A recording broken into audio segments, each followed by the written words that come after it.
Bueno, hemos escuchado unas palabras pronunciadas por el actual presidente de Cuba, el señor Díaz-Canel, que encabeza la dictadura más larga de la historia de América Latina, excepto que me corrija sobre ese punto, Oscar Vidarte.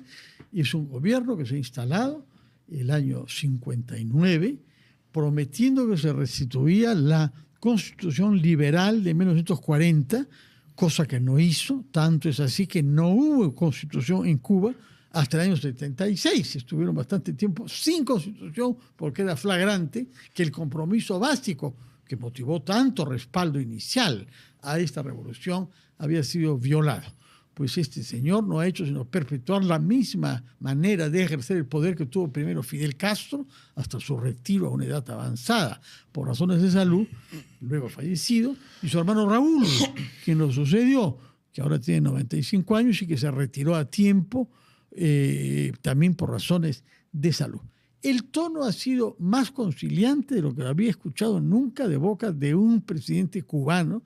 Recordamos las filípicas en los discursos de horas que sostenía Fidel Castro contra el imperialismo cuando se sentía respaldado por otras potencias y cuando sabía que tenía energía para que la población no se vea privada de servicios tan básicos como la electricidad. Señor Oscar Vidarte, usted es un especialista de las relaciones internacionales y me dará su opinión sobre qué puede conseguir Díaz-Canel con ese discurso frente a Donald Trump, que ya han mostrado lo que puede hacer, sobre todo en la vecina Venezuela, pero también en otras regiones del mundo. Fernando, buenas noches, gracias por la invitación.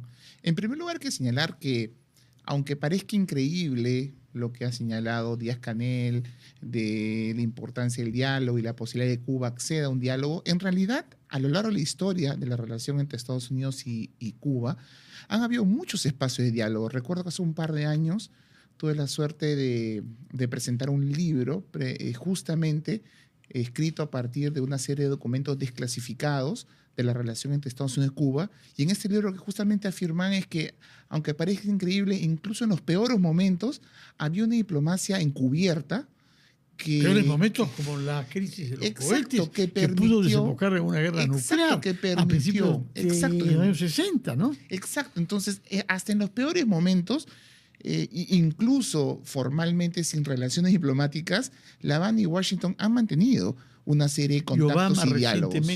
Relativamente recientemente, Obama hizo una política de acercamiento y de diálogo. Exacto, al margen de lo que formalmente decían los líderes hacia afuera, hacia el público, Castro con una retórica muy antiestadounidense y antiimperialista, en la práctica sí había mucho nivel de diálogo. Lo que ahora está haciendo Díaz-Canel es básicamente expresándolo públicamente que está dispuesto al diálogo en circunstancias muy difíciles para Cuba, pero también en un contexto en el cual creo que los países están tratando de ser muy pragmáticos con Estados Unidos. Es decir, hasta Irán expresa su voluntad de negociar o de dialogar con Estados Unidos. Vimos a Petro en la Casa Blanca luego de una relación que creo que no es buena y donde han habido comentarios muy fuertes a ambos lados. Entonces Cuba se da cuenta de que Estados Unidos, al margen de las amenazas, al margen de su política confrontacional, dura que mantiene en diferentes partes del mundo, también es cierto que abre espacios para el diálogo. Incluso se aceptó que entre Maduro y Trump se habían dado conversaciones previas a la intervención. Pero en el caso de Venezuela, era claro que los americanos tenían, además de un interés político, un interés económico relativo al petróleo. En el caso de Venezuela, ¿qué puede haber que pueda interesar? De Cuba. En el caso de Cuba, perdón. Bueno, junto a lo político, el señor Díaz-Canel pide que se negocie en igualdad. Sí. Es absurdo pretender que haya igualdad cuando hay una tal asimetría de poder militar, de economía. Bueno, en principio no hay país en el mundo que pueda negociar, salvo China, en nivel de igualdad con Estados Unidos, dada la asimetría. Rusia tiene más ojivas nucleares que Estados Unidos, ¿no? Exacto, ¿no? Pero yo creo que, al igual que Venezuela, creo que el tema del petróleo también es un tema político, porque era básicamente impedir que China acceda al petróleo venezolano. No es tanto que Estados Unidos acceda al petróleo, sino que China no acceda al petróleo, y eso ya es político.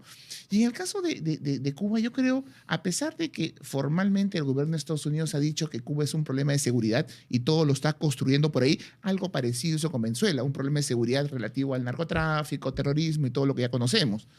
Pero en el caso de Cuba también están tratando de construir una narrativa en torno a la seguridad, pero yo creo que el caso cubano es un tema pendiente. Creo que Cuba es, hay que entender mucho a Cuba dentro de lo que ha sido históricamente la política exterior de Estados Unidos en el Caribe, su zona máxima de seguridad. Y Cuba ha sido ese bicho que enfrentó a Estados Unidos, confrontó a la potencia mundial y la potencia mundial no pudo hacer nada. Cuba, Estados Unidos durante toda la Guerra Fría. Y eso era por el apoyo de la Rusia de Khrushchev primero y de Brezhnev después, y porque había una amenaza nuclear inicialmente, ¿no? O sea, Kennedy retrocede después de haber tratado de invadir a cochinos a causa de eso. Y dentro de los acuerdos que se dan informalmente entre Estados Unidos y la Unión Soviética, uno de los puntos es que Estados Unidos se comprometía a respetar la soberanía de Cuba. De eso hace 65 años se podría decir que alguien sostendría que ya hay prescripción. Mucho de algo tiempo que se prometió hace 65 años. Ahora bien, yo quisiera saber, en esas circunstancias, ¿alguien va a respaldar a Cuba? Difícil, ¿no? Yo creo que va a pasar algo similar si es que sucede a lo que ha pasado con Venezuela, ¿no? Yo creo que muchos países, si es que el régimen cubano termina cayendo, van a aplaudir y van a felicitar a Estados Unidos, otros van a ser cautos y van a cuestionarlo de manera muy... En este momento nadie se quiere enfrentar a Estados Unidos. Por lo menos en la región, estoy pensando en América Latina, nadie se quiere enfrentar a Estados Unidos. Incluso en el tema venezolano, habían países que salieron a cuestionar, pero fueron digamos, Colombia, muy moderados. México, ¿no? Colombia, México. Que Chile también, Brasil de alguna manera, pero de manera muy moderada, es decir, fue un cuestionamiento moderado. Entonces yo creo que algo así puede darse en el caso de Cuba. A mí lo que me preocupa de Cuba, básicamente, es que regresamos a... ¿Quién no puede estar de acuerdo de que países como Venezuela y Cuba den finalizado gobiernos autoritarios, dictatoriales y puedan transitar hacia la democracia? Creo que la mayor parte de la población está de acuerdo. El problema es el cómo, el problema es la forma. Y yo sí de repente peco de principista, de repente el legado de Raúl Porras Barnechea lo tengo muy claro, ¿ok? Pero yo sí creo que violentar el Pero principio... Raúl Porras Barnechea se opuso a la exclusión de Cuba de la OEA del año 60, no porque defendiera Para nada. al régimen, sino porque temía que de otra manera se entregarían a los brazos Totalmente de acuerdo. la Unión Soviética. Y también, ahora no tiene a los brazos de quién entregarse. Y también se opuso y también defendió el principio de no intervención.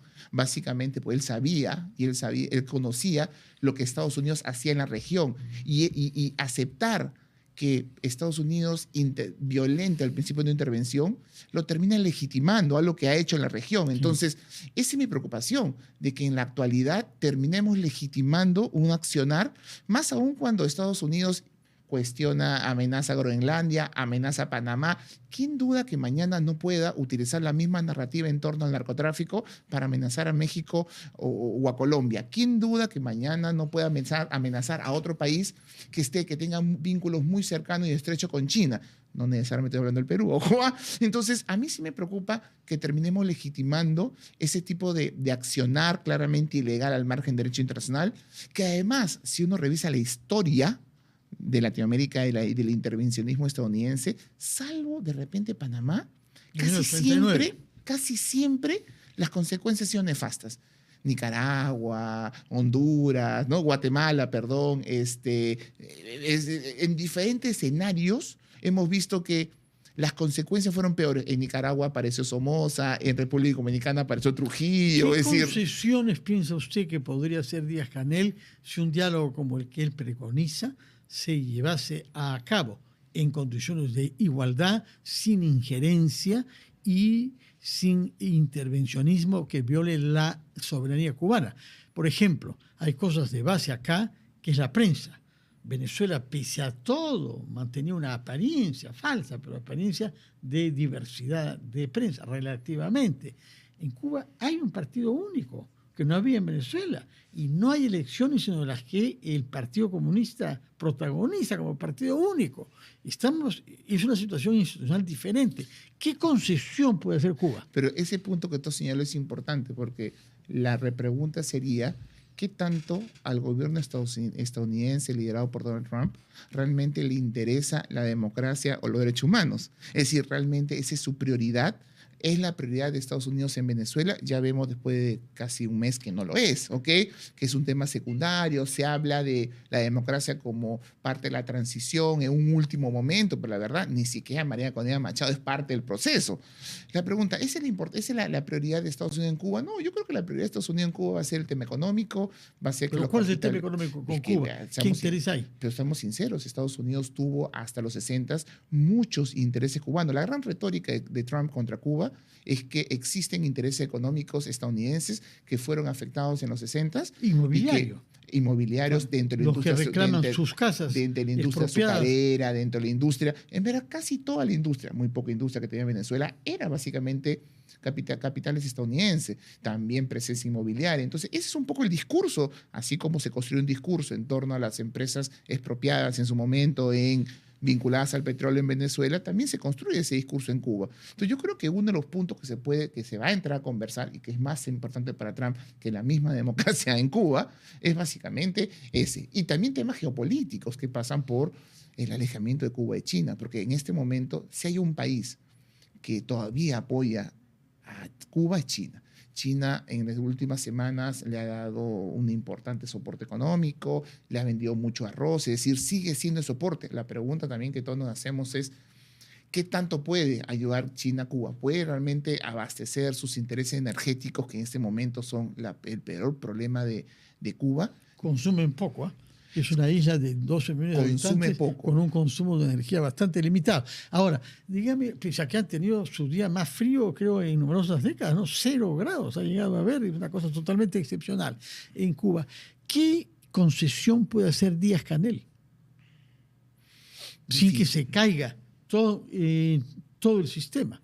Toda la estructura. Yo creo que, como dije, políticas y alguna económica por ahí. Acordémonos que ya hay experiencia en Cuba de inversión extranjera en Cuba, sí. Hay experiencia española en turismo, pues podrían comenzar a optar por abrir ciertos espacios de la economía que se han ido abriendo muy lentamente en los últimos 10 o 15 años en Cuba, pero podrían entrar en un proceso de apertura un poco mayor, digamos, económico, que siguiendo un poco lo que ha hecho Vietnam o la misma China en los últimos 30 años. Yo creo que ese podría ser un primer camino que le podría interesar a Estados Unidos y al gobierno estadounidense, sobre todo a los que están detrás del gobierno estadounidense.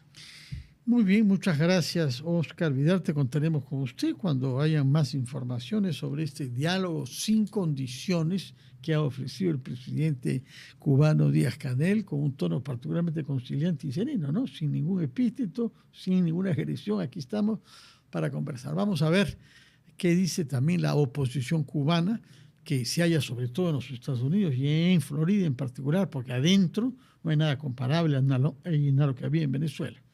Muchas gracias, Oscar Vidarte. Fernando, un placer. Que tenga muy buenas noches. Siempre es